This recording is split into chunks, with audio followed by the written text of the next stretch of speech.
Hello everyone, and welcome to the first ever episode of Zero to Hero.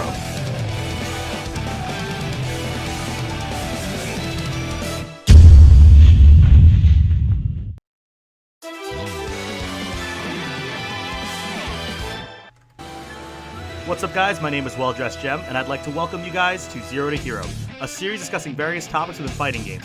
Topics such as grind to get better, online matches, mentality, and many more. I just want to establish that yes, this is based on the Online Warrior series for Maximilian, but here I just want to kind of introduce you guys to myself and talk about how I personally get into a new fighting game. For those guys who don't know who I am, my name is Well Dressed Gem, and I originally got started playing Super Smash Bros. Competitively for 3 years. Around that time, I dabbled in Ultimate Marvel vs. Capcom 3 and Super Street Fighter 4, also Street Fighter Cross Tekken.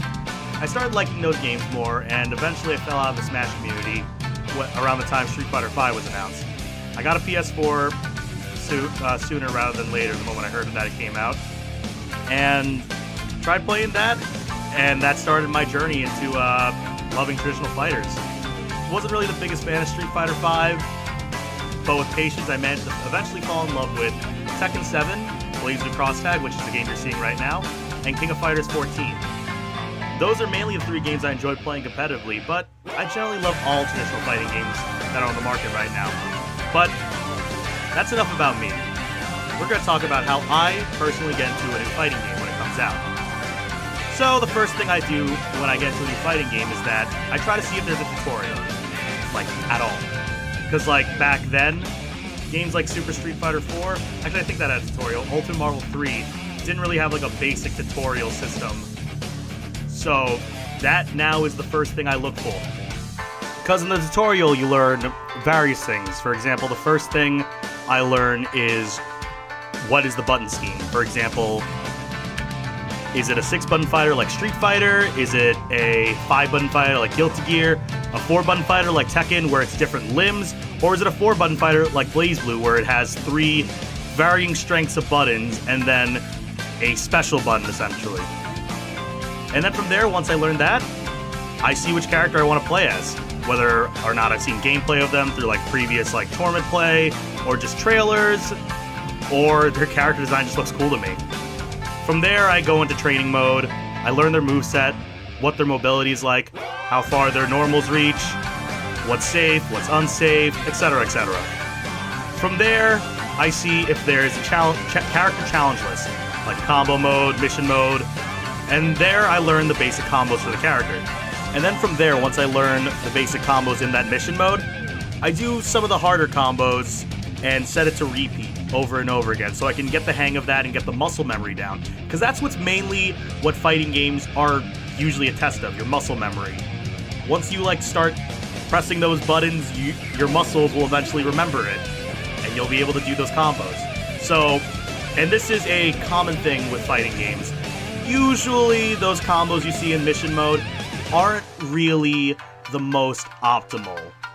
So while you're doing that combo, while you're repeating that same combo, your mind, I guess, has to like expand a little bit. You have to be like, all right, how can I make this combo go for longer, or for a longer time, or can I make this combo do more damage? Learning combos is great, but the major thing you need to know is, how do I make this optimal? And once you take that combo, or combos, that muscle memory, I just jump into online mode. And yeah, that might be where some of you dudes might disagree, but I don't know, it just feels right to learn something on a human opponent.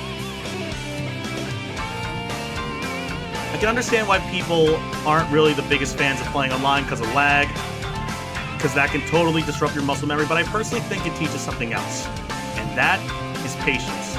When you learn to just relax and deal with lag and can remain calm, I know easier said than done, I personally think that will allow you to remain calm in offline matches, whether it be in a casual session or in a tournament set. Along with that, it actually puts you into a tournament mindset to a degree, because you're trying to fight for something, you know, a rank. Yeah, there's no money on the line, there's no like trophy to win in, there's no essential finish line, but there kinda is. It's just being the best. You don't need a trophy to like symbolize that. You just want to keep playing to be the very best, like no one ever was. ranking definitely shows how you're doing as a player. Because when I started playing like a lot in tournaments, I also was grinding quite a bit online. And I noticed that as my rank went up, I was getting farther and farther in tournaments, actually. So, I think I personally agree that, you know, online rank matches, player matches are definitely a good way to keep practicing. Because I think it was like this. I was able to keep practicing combos, practice neutral game, and of course, keeping myself playing for a while. Because the biggest thing that people fail to realize is that you can eventually hit fatigue when playing these fighting games a lot. If you play for like a long time, you can eventually get like disillusioned, you can get bored, you can, you know, lose your focus. It's kind of like when you're running for 30 minutes or so. You know, you're going really fast when you start because you're all full of energy. You know, you're a full tank of gas, but all of a sudden you're 15 minutes in, you start going from a sprint to a brisk jog, essentially. But as you keep doing this every day, your stamina actually increases to a degree. Like, your stamina increases, you're able to play for longer, and like, I myself, when I first started, I can only really play like 2 or 3 rounds of a tournament, to the point that eventually, like, one round, like, I think it's like, you know, losers top 8 at the locals, I just feel beat. I can't do it, and I just, unfortunately, just start playing really sloppy, start dropping all these combos that I normally wouldn't drop. I'm forgetting how to space and all that good stuff, and before I know it, 2 out of 3 or 3 out of 5, whatever game I'm playing, I have to shake the guy's hand, and I'm out of the tournament. But the more I kept playing on ranked, the more I kept playing like online, it eventually like increased my stamina. I didn't really hit what I like to call game. But here's the biggest thing that I have to tell you guys, that learning how to play is great and all. Keeping the grind going for as long as possible is good, but here's something that I think most like players forget. Please take breaks.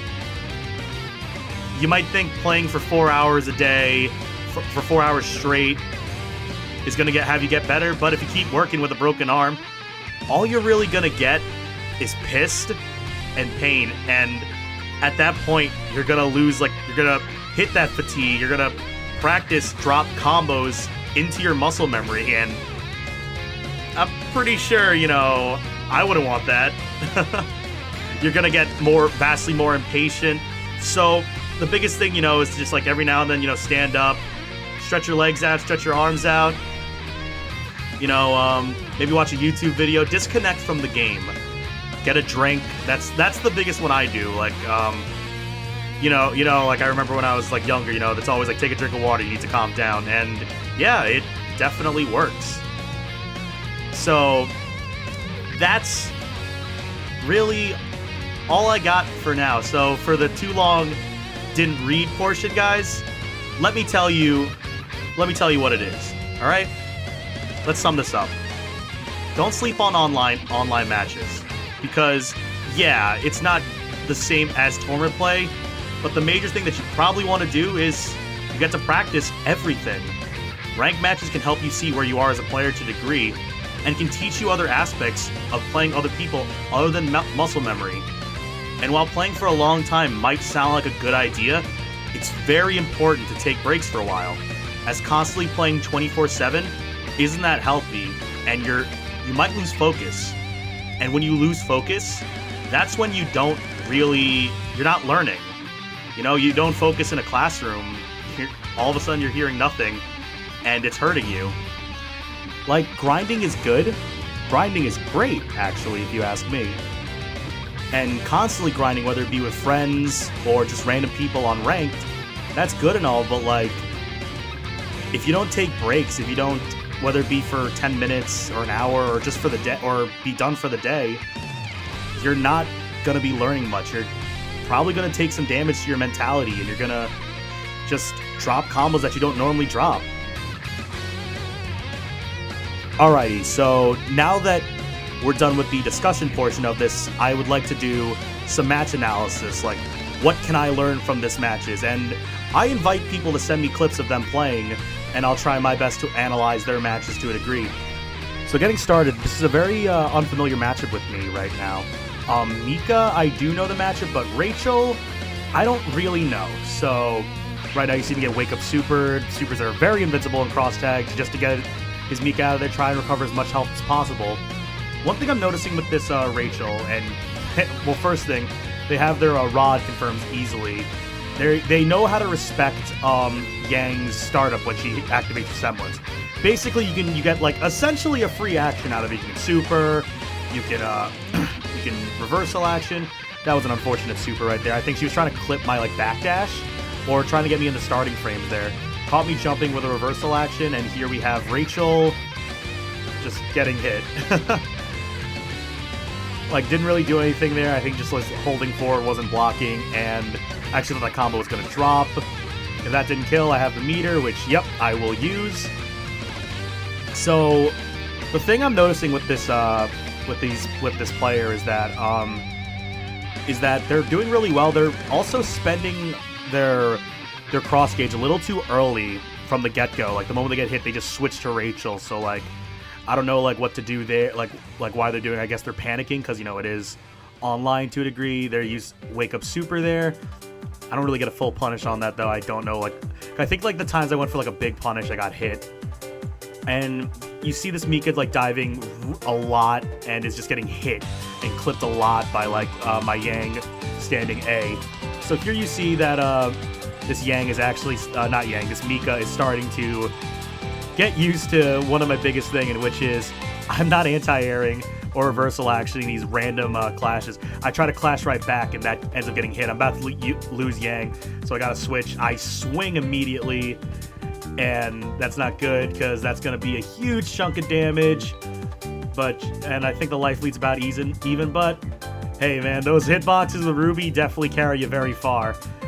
Good work there because I was definitely gonna punish with a combo, but again going with the random clash, and that just resets the neutral, and I think the neutral is an easy win for Ruby right now, especially against a character like Mika.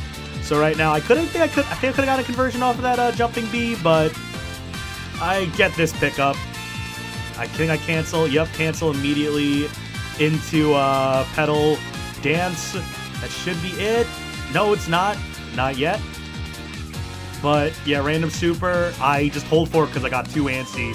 I think I tried to run up a reversal action, but here I just use resonance plays and let's see. Yep, just go for just a jumping button, and I win the set there. So what I learned right now, what did I do differently? Like how did I adjust to this? Just I need to stop holding forward, it looks like, because like along with that, I knew earlier in the set that I was not going to win the keep away game, especially with a character like Rachel. But that's all I really have for today, guys. Thank you guys for tuning in, and remember to like, favorite, and subscribe, and I'll catch you guys next time for the next episode of Zero to Hero. Catch you later.